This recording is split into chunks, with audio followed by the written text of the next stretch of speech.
Well, I'm going to spend a minute saying I told you so.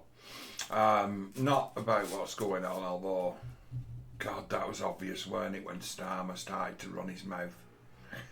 And now he's doubled down. He's come out talking again. Apparently, on Friday he went on holiday after he provoked a lot of angry people. He then went on holiday, but now it looks like wherever he's staying, elsewhere in the world, he managed to put a bit of set dressing together and broadcast again to the nation. Once again doubling down, asking the police to do the impossible. It's like the police that are an idea, there's a thing about it. There's an illusion of the police. There's an illusion of law and order. There is no long arm of the law. They're an illusion that they don't really meaningfully exist. They let everybody smash the place to pieces, use the technology to identify them, and then when they're on their own, go mob-handed to go and arrest them. That's been the way they've always operated with riots as long as I can remember. It's what they did in 2011 in London. That 2011 in London, that was so disappointing for me.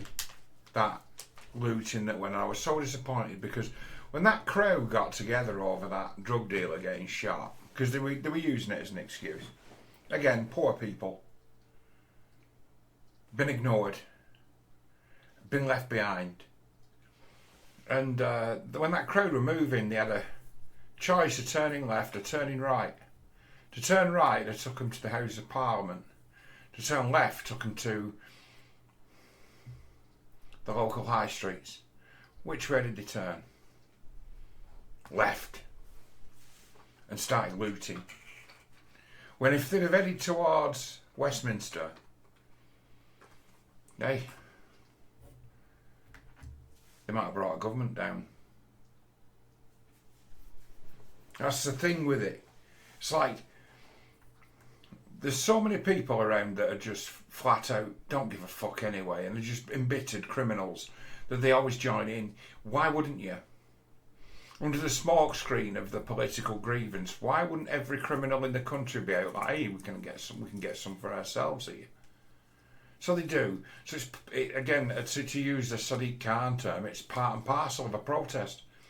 That you're going to get people who quite enjoy violence and chaos that are all going to join in. Whether they be left or right leaning, they will turn out.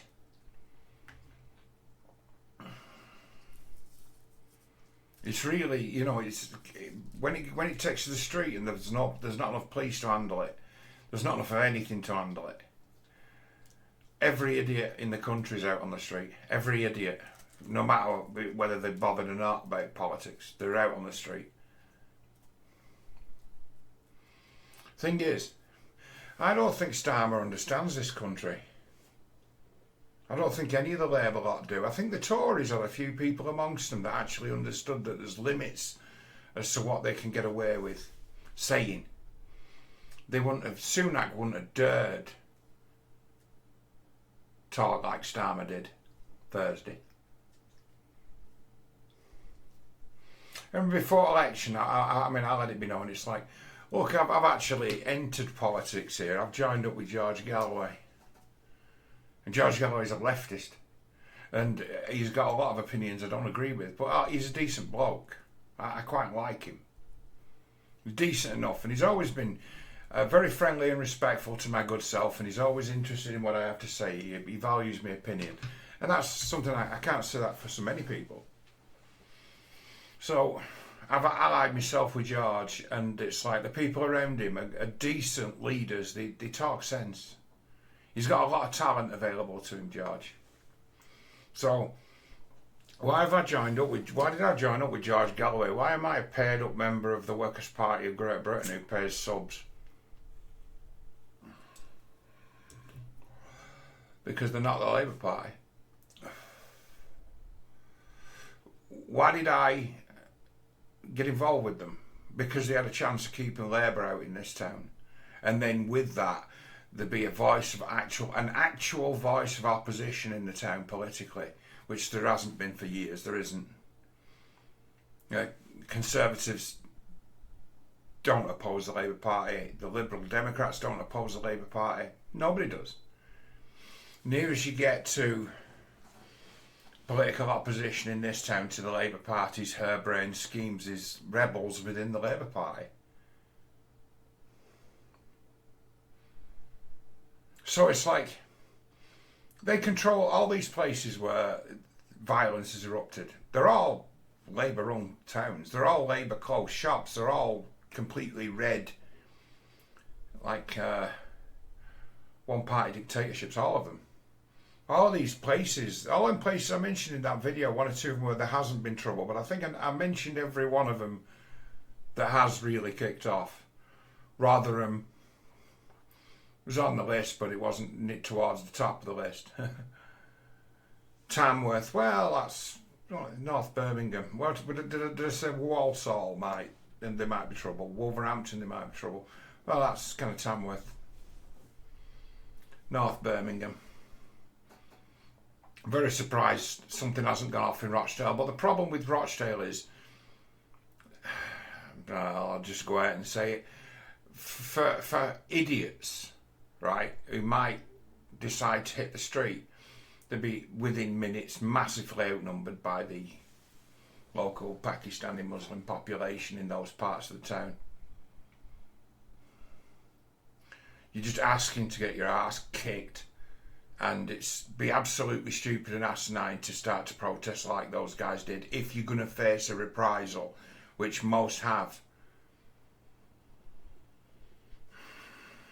See, that was the reason I gave us. So I don't think it'll kick off in Blackburn or Burnley, and he'd be like, why? And it's because those who would take to the street would be very, very quickly outnumbered and in real trouble with the local Muslims.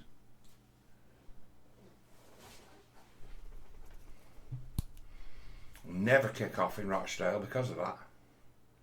They got the numbers. Do you see how many could turn up when they decided to protest the empty police station? Within hours of it in social media, they got 300 and 400 people out.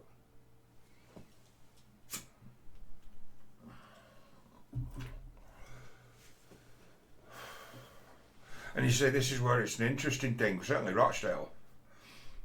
The majority of the local Pakistani Muslim population are in rebellion against the Labour Party. They don't vote Labour anymore. Still won the election though, didn't they, Labour? Without the Muslim vote. About that. No one would believe it true. But saying that, police investigation going on about the election in Rochdale. I have got details of it, but I can't really talk about it, as they say.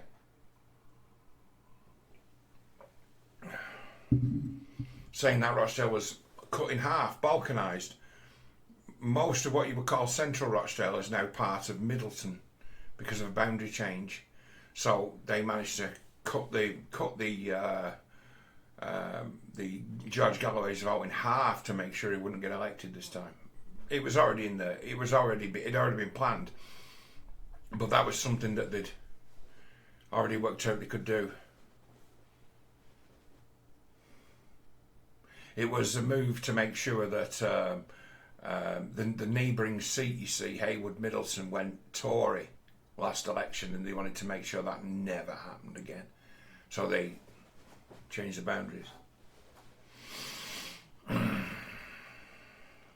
And the effect of making sure that Labour could never lose. It's incredible. So it's like all these places, the Labour Party dominate them in the council. They have the MPs. It's like these are all Labour strongholds. And to some degree, if you live in a Labour one-party dictatorship, you want there to be a Conservative government, or I do. You know why? Because they might be held accountable by the central government.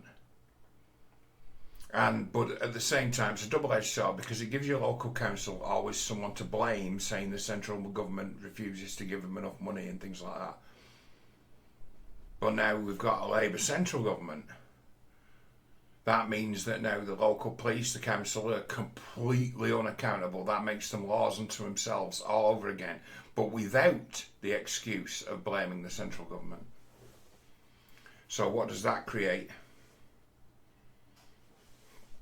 It's another factor that makes what is happening now more likely.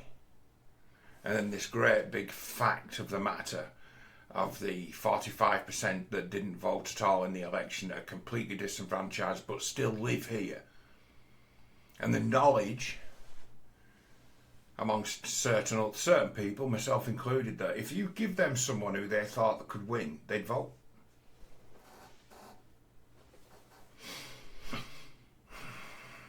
If you gave them someone who they thought could win, they'd vote. But then again, you've got a big problem in this country with people who believe what they read in the newspapers and believe what they feel. This mental illness problem we've got in this country where people just feel and don't think, well, that's come home to roost, hasn't it?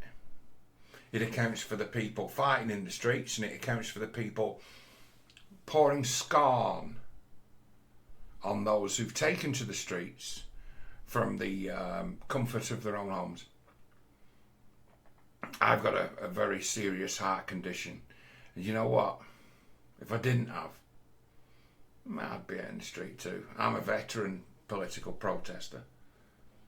And I don't support either of the main parties and never have. I voted Labour once in my lifetime and never again. 1997. Learned something. My old boss tried to teach me about the Labour Party when I was 17, 18. Tried to teach me. And he had a serious word with me. It's like, my old boss, he foresaw everything that happened under the Blair Labour government. He saw it coming. And he told me, warned me. And as he was proved right, I'm like, oh my word. I've been brainwashed during the Thatcher years when Labour were in the wilderness because they were clueless. They were people of good character generally, but they were clueless.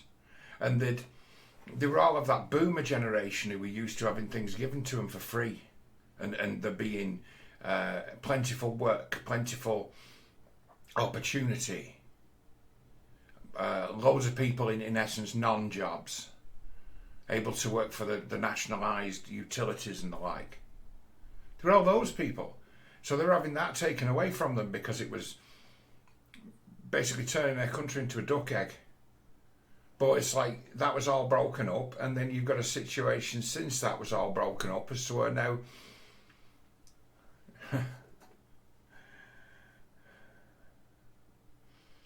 I'll just say it. Britain's a poor nation.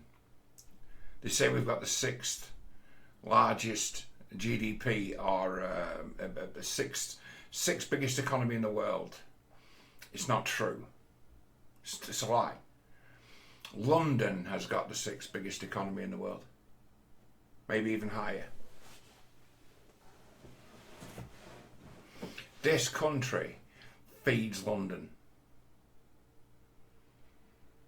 Like, you need a certain amount of resource, don't you? You need a certain amount of resource to maintain a city by way of farms, water supply, money. The supercharged economy of London loots the rest of the country and throws us all their shit. It's just true. I know it. I've been there. I've drove around. I've been to some of the richest and leafiest parts of London in my old job and been like,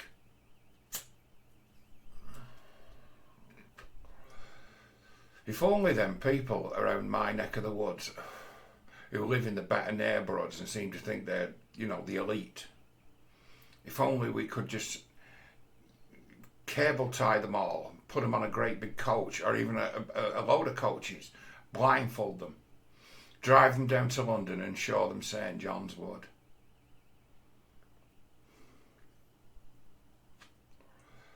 They might get their idea that they're only one disaster away from being in the same boat as the rest of us plebs. They'd get it. If only they could see it. If only they could see the tremendous, incredible wealth of London. It's like you think you're the elite, you poor scorn and us like poor people who've, not had the opportunities. In my adult life, I've lived through like 3 major recessions. 2 of them cost me my job. I've been made redundant from good jobs in my life 4 times. Where I've built up and then lost everything and had to start over again 4 times. They don't they don't understand that. Never happened to them. Never happened to the boomers that. They don't know anything about it. Many of them were given a free house. A free house. What do I mean by a free house? When the mortgage to buy the place is less than what you paid in rent, that's a free house. You've been given a free house, and there's plenty of people who are doing pretty well because they got a free house and they don't understand why others have struggled. It's just the way it runs.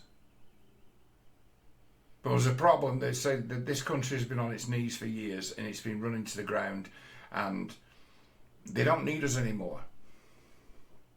They need our money. But have you noticed how like VAT is 20%? Have you noticed how you are walking around Costco the other day? What an absurd place Costco is. What are you going to do with a barrel of cooking oil? Walking around Costco and it's like all the drinks that have got sugar in them are now charged at 20% VAT. Like 20% VAT. So what isn't covered by VAT now? And it's like just food. So 1/5 of everything that anyone ever buys goes to the government in coffers, in tax. Yeah. And wow, that's an incredible amount of money. And it's like, yeah, they don't need you. They don't need your income tax. That's just something that they talk about. That's just the political football, your income tax. That 20% piece of the action on every single purchase made on everything apart from food. That's a lot of money. The government takes a cut of your bloody Sky subscription. The government gets 20% of your action of every single thing you'd ever buy apart from food. That's the money maker.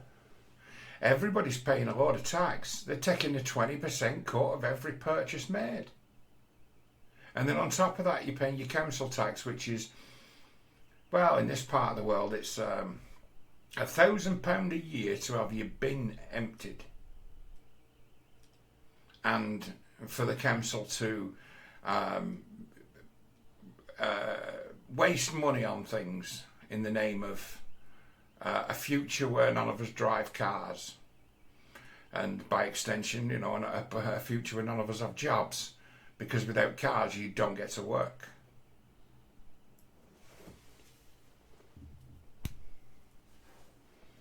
If your transportation to get to work is a complete nonsense, you just don't have a job anymore. And they say, well, we're spending money on public transport. No, you're not. You're spending money, but the service isn't getting any better. Like if you've got to get on a bus at 6 o'clock in the morning to get to work at 7 and like 10 miles away, and that bus doesn't turn up, you're not going to have a job for very much longer. You can't rely on that. But that's the solution. Your solution doesn't work. But it's the solution. No, your solution doesn't work, but it's the solution. Your problem is you're ungrateful. That's the attitude that we get from the Labour Party. The Labour Party. People seem to think we've had the Tory government for the last 14 years. It's talking shop. The left runs the whole thing. And now the left's chosen party have got more power than they had before. They had a lot of power. Now they've got more power than they had before.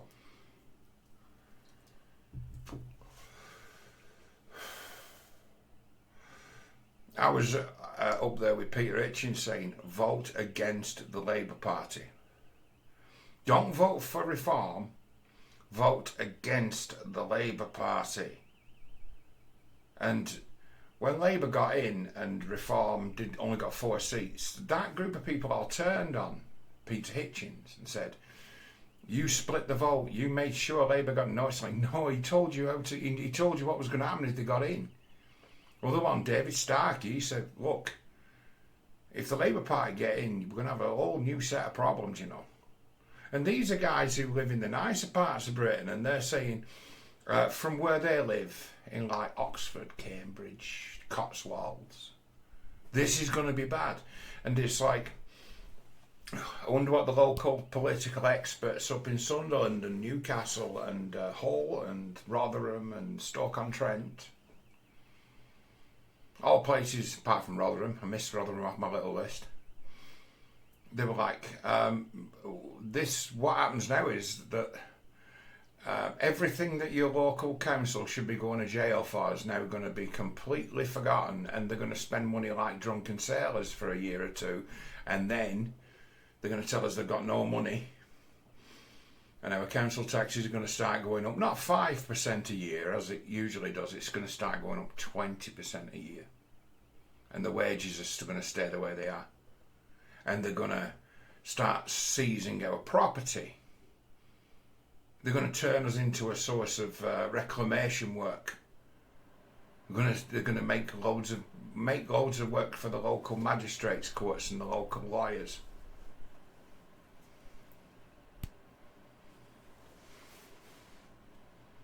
There's no way of escaping from paying your council tax. Like, they're going to fuck us, these people. We're going to get a good service in.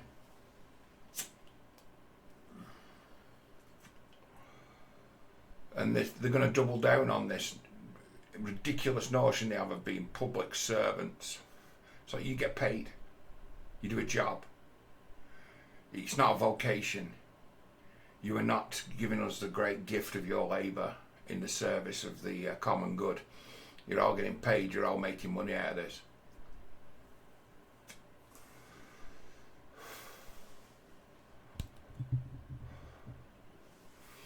I pointed to something 9 years ago, which is, you're seeing it live now, 9 years ago.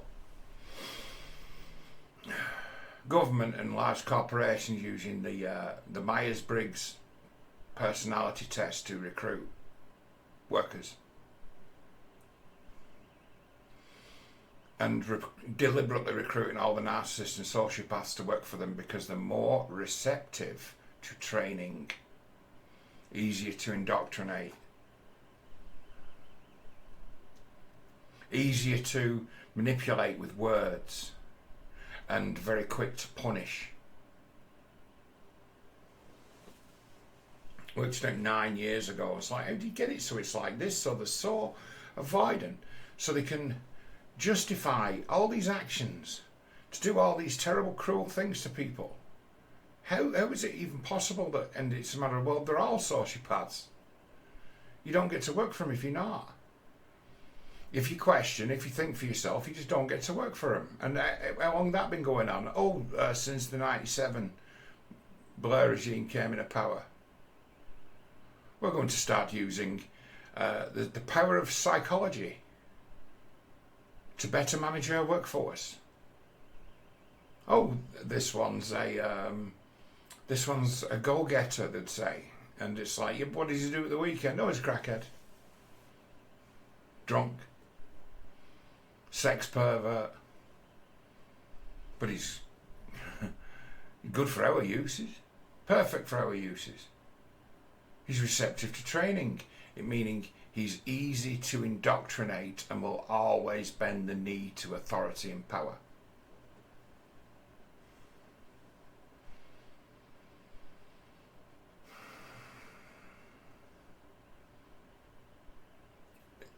People should have got the gist of what was going on when they came up with the corrupt profession of psychology came up with that defiance disorder, and it'd be a matter of, ain't that a handy one? Antisocial.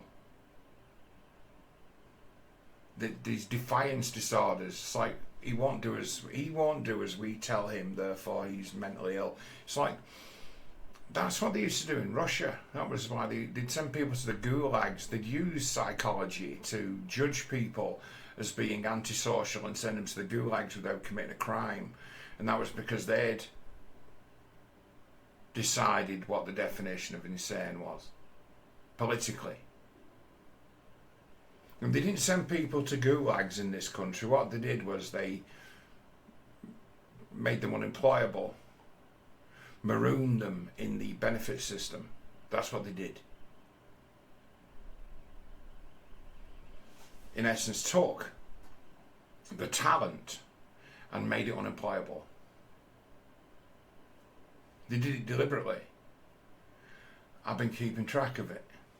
And one of the few who's been keeping track of it, looking at it, because people would never believe it to be true, and it's a matter of, well, I'll live through it. I went from being a superstar to a dangerous subversive within about a year or two, so I know. And it's like, well, you think for yourself and innovate, you become a threat to your superiors because they can't.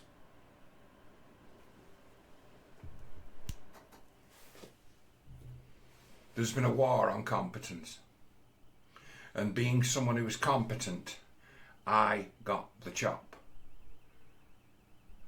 And there was no way of escaping from it. You get yourself out of the system. You go and work for a firm that's head office is down south.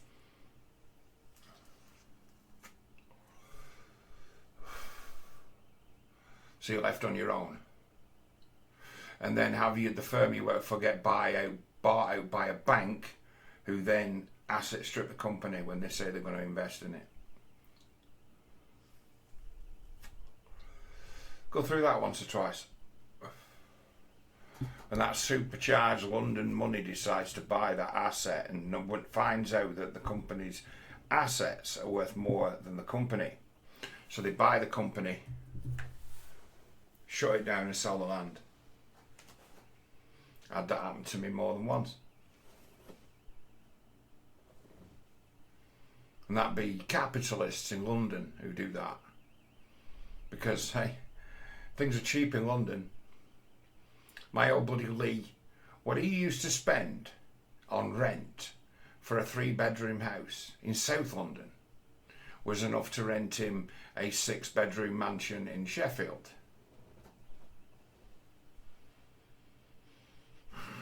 And the wages he were on, working for the council in a just middle position. What was Lee? A surveyor.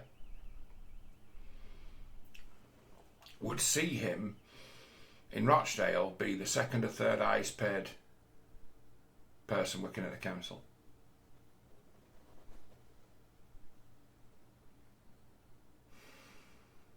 Like, the London economy rapes this country. Rapes it. We've got nothing in common with it other than we use the same denomination of currency as they do. And over the last few years, London's been doing great, drawing in, making loads of money, loads of income, loads of money around. And the rest of the country in decline.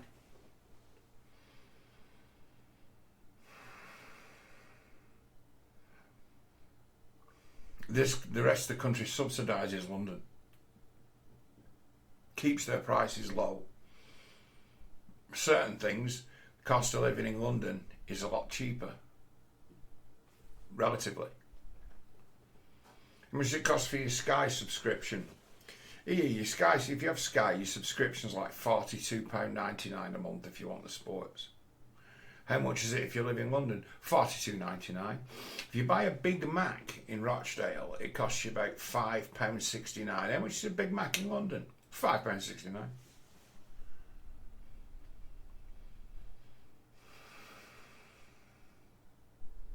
It's like every time these chain places, every time you buy something, you're actually subsidising London. Every time you buy something from a chain store, you're subsidising London. Think about it. It's like economics. I somehow have a gift for it. It's not that difficult to work out once once you stop believing people who tell you you're too stupid to ever understand it. Once you stop believing them and you start to work out the game, it's like we're being ripped off left, right and centre. We're subsidizing London. And in return, they're asset stripping the country.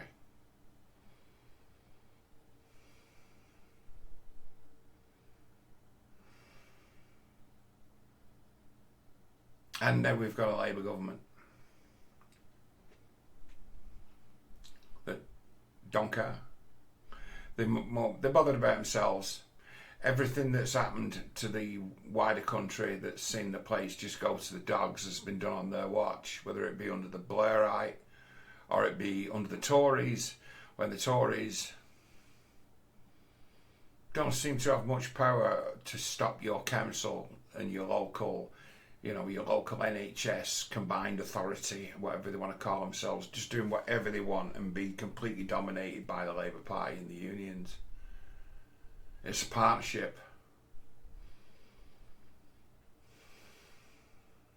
We've had a Tory government for 14 years that could not deliver any meaningful change because the opposition set about tactics of just stopping them in their tracks doing anything about anything.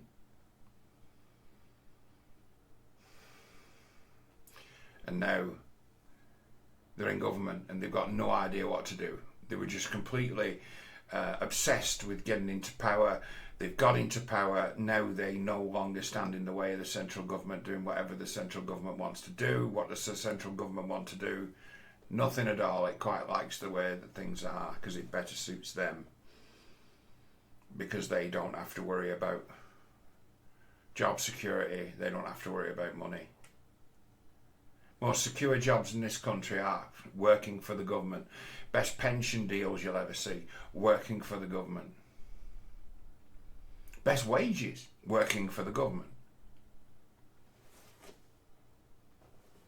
It's like we live in a totalitarian dictatorship that masquerades as a two-party democracy, but as long as one side is able to always completely disrupt the other.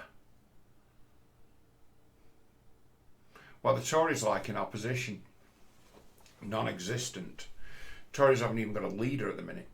Have you heard anybody from the Conservative Party speak out and say anything about what's going on in the country at this moment in time? No, and you won't, because in their own way, they're a set of arseholes too, and they're saying, look at this mess. Aren't we happy that we're well clear of this? It wouldn't happen. It wouldn't have happened under Rishi Sunak, all this shit that's going on now. You know why? Because he wouldn't have had the brass neck to provoke everybody. And he wouldn't have had the... because he'd know. He'd be told and he'd listen. You're about to criminalise half the country. It's like only... Is it 18% or 20% of the population of this country voted Labour, and 45% of them are disenfranchised? If that 45% decide to come and get you, there's absolutely nothing that the police can do. Nobody. If you'd have said that to Keir Starmer, he'd probably demand you resign or something like that.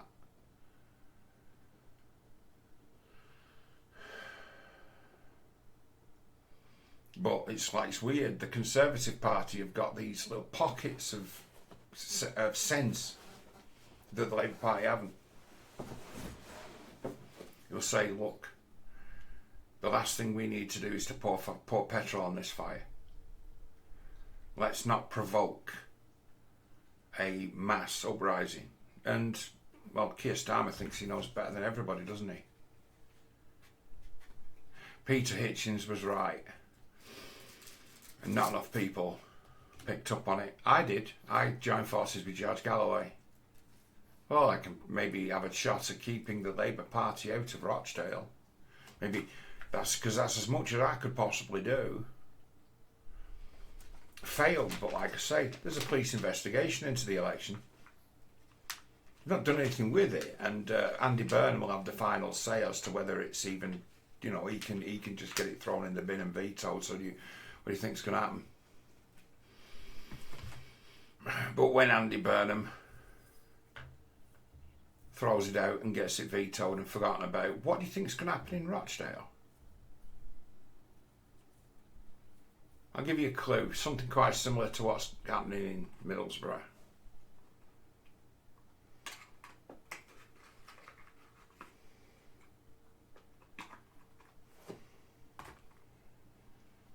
Something pretty similar.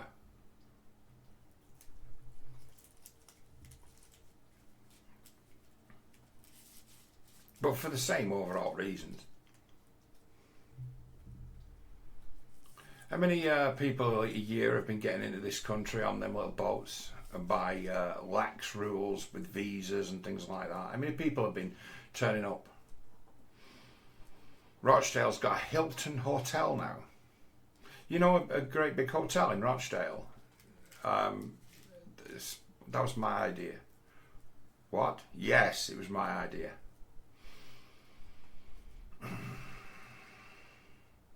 I suggested it to people I know who've got some political influence. It's like, Rochdale hasn't got a single decent quality hotel. Who'd want to ever do business in Rochdale? Who'd ever want to come here and stay and just stay in a pub? There's no hotels. None. There isn't a single decent hotel in the centre of Rochdale. The only hotel in the centre of Rochdale is a great big flop house that's full of immigrants. Nobody was going to want to stay there.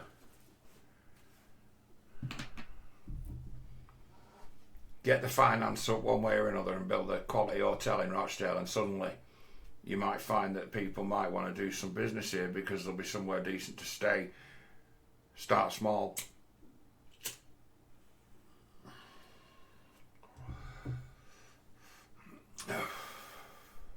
So they banded this idea around the council, and then they get in a partnership with Hilton. And Hilton say, what a fantastic idea that is. Yeah, you haven't got a hotel at all. This is a completely wide open market. There's no competition. Yeah, of course we're interested in this. And it gets done. And now the cheapest rooms to stay there are between £1,800 a night. And it's full of illegal immigrants.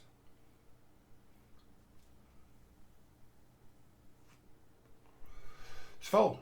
It's full of capacity. Council have filled it with asylum seekers. Full to capacity. Well, they've looked at it, haven't they? They've gone into business with Hilton. It's like, oh yeah, we can see, this seems like a great idea. It's perpetually going to have 100% occupancy based on the number of immigrants the town takes. They bust them into Rochdale. And no one's got any idea who any of them are. I'm not racist or down on people, but I think letting unvetted people from foreign countries in is to import mental illness, criminality, because you don't know who you're taking in. If 1 in 10 of those people are scumbags, that's mayhem. That's a real social problem. This country's got enough problem with its own dickheads. Because it's like when people are dickheads, dangerous.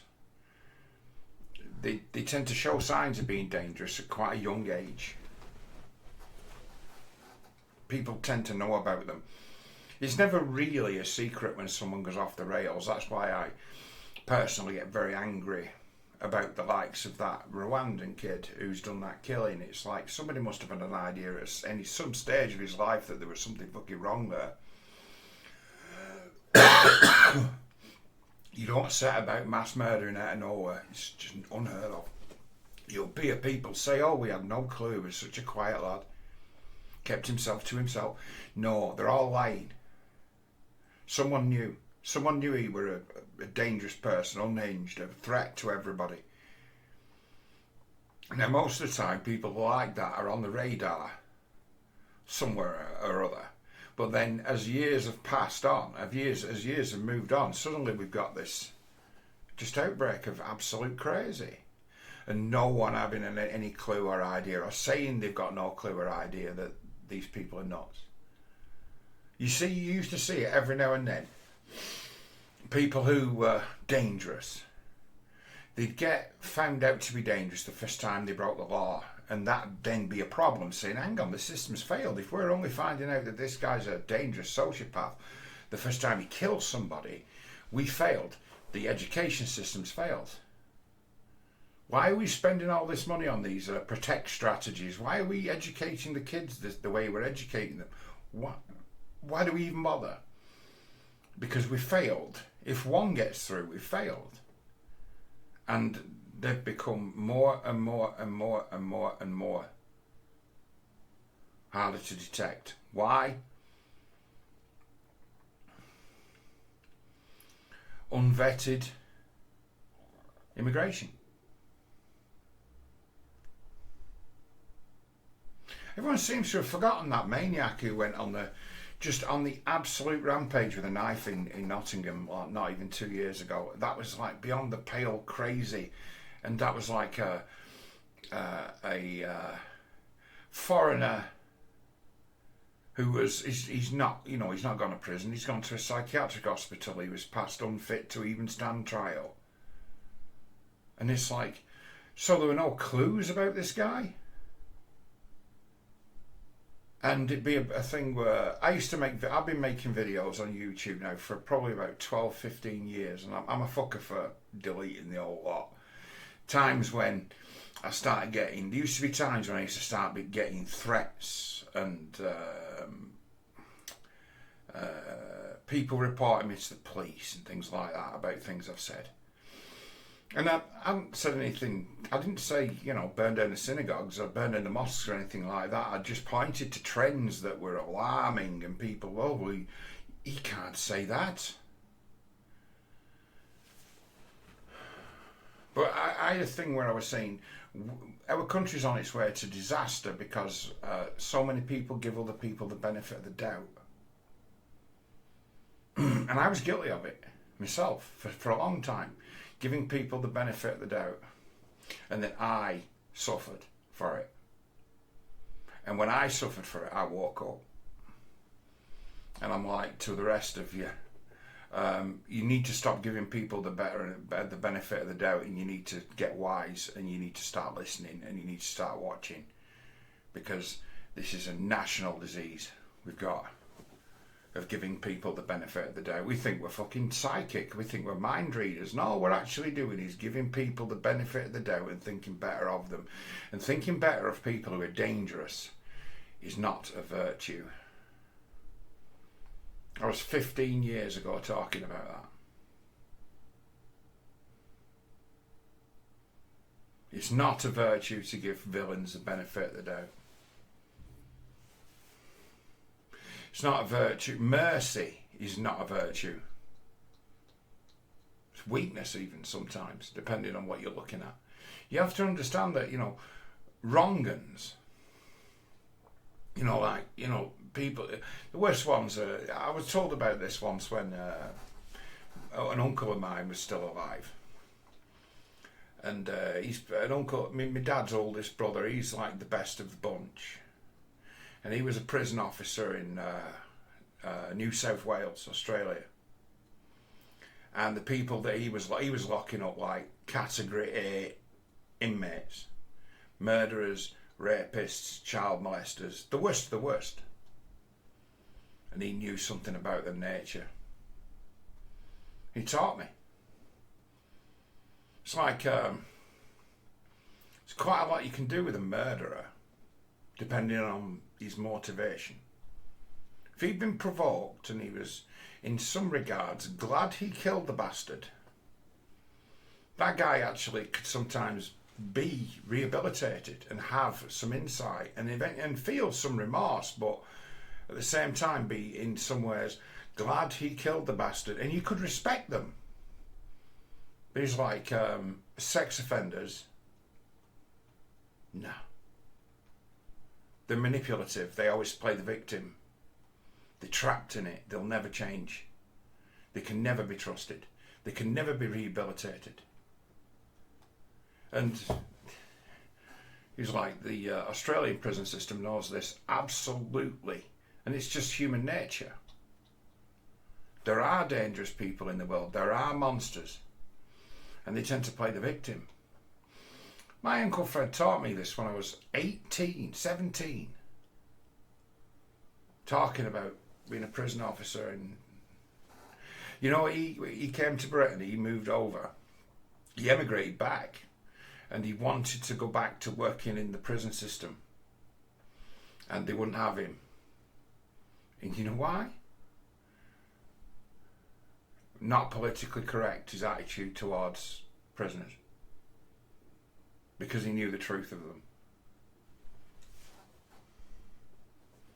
So they wouldn't let him work in the prison service in Britain, even though he had something like 25 years experience of locking them up. No, you can't say that about murderers, you can't say that about paedophiles, you can't say that about arsonists. You can't say that about young offenders. You can't say that about drug addicts. And it's like, well, I'm from Southern Australia, this is what they teach us. Oh, no, you can't have an attitude like that. So he couldn't get back in. Couldn't get back into his profession in this country, so he went back to Australia and got his old job back. How long did it take him to get his old job back when he moved back to Australia? 10 days. Back to banging up category A inmates. It's like he's quite a wise man. I don't know anyone who ever read as many books as him. He knew something, my Uncle Fred. He was a clever lad. Well, he's a prison officer. What does he get to do other than look at monitors and read books? You read 3 books a week. Remember when he was last over here, he went through my meagre collection of books, and it's like,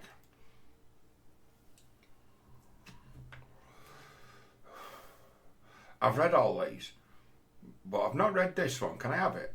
I'll read it on the plane on the way home. And what book did he take off my shelf? I Am Legend by Richard Matheson. And then he got word back to me to say, yeah, I enjoyed that, especially the ending.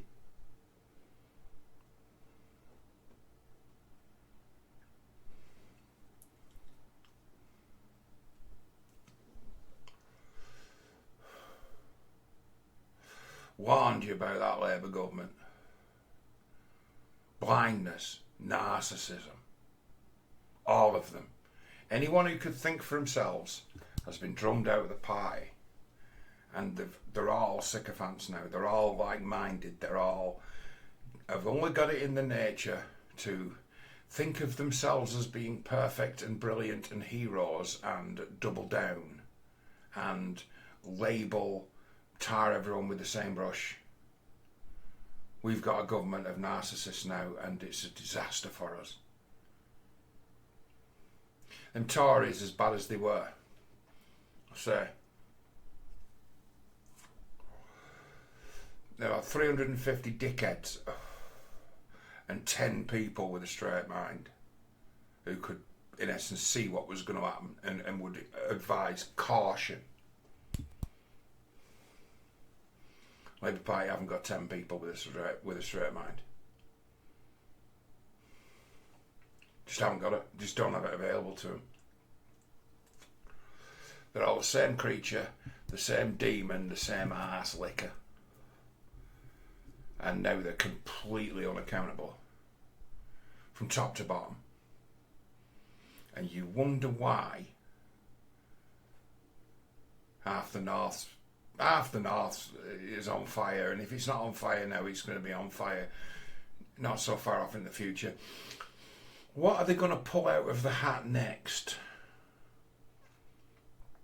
Is anything that they've done so far, was it any of it in the manifesto? I warned about that as well, and so did Peter Hitch.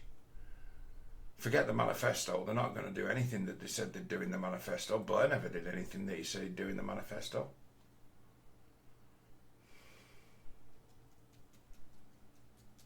Right, we've got a super problem, and they're not going to listen. They can only double down. This is what I'm saying, the narcs. They can only double down. And if the plans don't work, it's somebody else's fault. It's our fault. We're racists. Have you noticed say that how they're able to tar everyone with the same brush, and their genuine grievances are just dismissed as far right racism. Genuine grievances, as to where there are those who could get in front of a camera, much like my good self, and sit here for 10 hours talking about what's wrong with our society and the mistakes that are being made every day. And they could just dismiss your whole 10-hour screed by saying, well, you would say that, wouldn't you? You're just racist. And that'd be enough for them. Think about who you're dealing with. Think about who they are. There are no valid objections. You're just racist, and that'd be some kind of magic word. So if you're racist, you're by extension all these other terrible things as well. And they say that there's no such thing as magic words. And they say there's no such thing as psychics, because there isn't. There's just people who are absolutely blind and just project their own nature onto others. Oh, I'm so smart, I know how you think, because I think like that too, but I'm clever enough to lie about it.